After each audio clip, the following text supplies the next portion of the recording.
Thank you very much, Shocks. With just 16 games left in the split, here is how the table looks. In the top, it is Alliance. They have been at first place every single week this split, and that hasn't changed. They still control the top and show no signs of stopping. Fnatic are right behind them, though, after that win in our last match, and behind them are the Super Hot crew now, who have sole control of third place. Yeah, because Millennium, they've slipped down to 4th place, and SK Gaming are right in the middle in 5th place with 12 wins and 12 losses. And one match behind them is Rocket, with an uneven week, but they are still the team to beat for that 6th place position, as the Copenhagen Wolves can only hope now to match their record and force a tiebreaker. And every week we like to look at the teams. It is time for us to put together our own all-star team for week 10. Here are our OP players of the week. So, top lane, starting off, it is Freddy. Freddy122, he has been Nidalee both games and performed fantastically. Such a good Nidalee game. He played it as well last week and he dominated on it. Good laning phase, picks up a lot of kills, and it was just very important for SK Gaming to get a win now. Freddy definitely helped. Yeah, absolutely. The shot caller, of course, turning things around finally for SK Gaming, picking up their first win in 6. Next up, the jungle, Cotnex. He has played fantastically well. Cotnex, of course, over on Lee Sin. Not quite so much for his Rengar, but definitely for his Lee Sin. His Lee Sin performance yesterday was very strong. We're just going to see a clip here how he actually kicks Broken Shot away, goes back in, steals the Baron. It's just so well done because it's so fast. He puts the Q onto Baron, kicks Broken Shot, and then he jumps back in, gets it. And his Lee Sin performance yesterday was great. Rengar today still needs some work. Good start. Team fights, not so much. Definitely needs work. Well, the mid lane, well, no surprises here for me. It was Selfie, of course. 17 kills as Ahri, the most this week. You know, we talked about, you know, should it be a ban?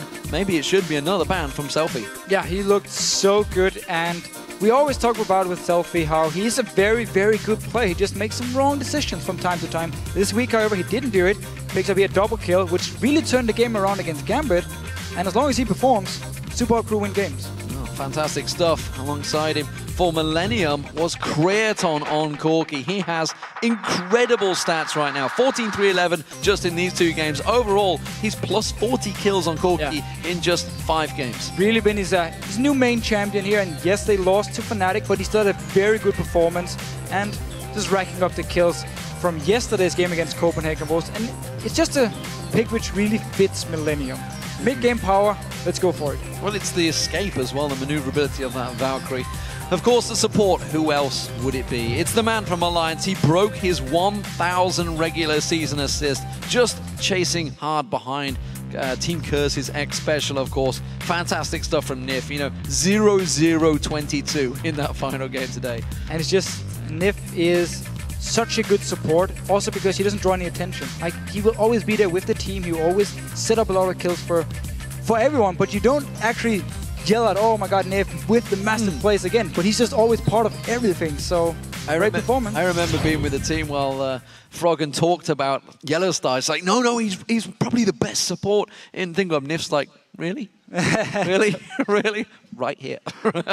But yeah, absolutely proving his worth. Of course, we have an MVP every week, and this week we've decided week 10's action is all about Super Hot Crew's Selfie in that mid lane. Fantastic performance from him this week. Yeah, when you carry 2 games on Ahri, you deserve to get the MVP. And he's so important to Super Hot Crew. We always talk about it. He needs to go into Super Week now, and he needs to perform like he's doing now. And then maybe Super Hot Crew can actually get towards the 2nd place. Will be very hard, however. Now to highlight Selfie's gameplay on the Nine-Tailed Fox, we have a clip of him diving SK's Candy Panda under the bottom inhibitor turret and blowing him up.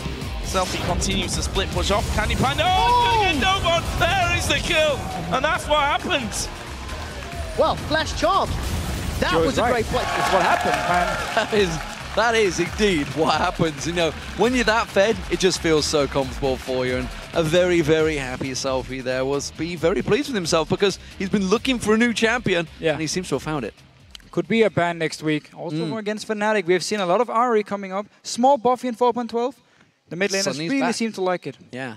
Well, the LCS action will be continuing tomorrow in North America with a bout between LMQ and Complexity. That will be followed by Team Solo Mid taking on Evil Geniuses. And then we'll see Cloud9 against Dignitas and Counter Logic Gaming against Curse. And tomorrow's North American Challenger Series semifinals has Team Coast taking on Team 8 in a best of 3. And those matches, they start on Saturday at 9 p.m. Central European Summertime, 12 noon Pacific. And remember, of course, to join us next Tuesday as our Super Week gets underway on July 29th for the start of the final week. This split. Gambit going to be facing off Copenhagen Wolves. It's a big game for them to start with. And then it's going to be Alliance versus Roccat. That will be followed by the Wolves, who will square off against Fnatic. And after that, we have SK Gaming against Millennium. And then our featured matchup of the day, Super Hot Crew taking on Fnatic. And that all begins on Tuesday, right after the LCS preview show at 4:30 p.m. Central European Summertime, which is, of course, a very early 7:30 a.m. Pacific. Now, of course, it is time to send it over to the Europe.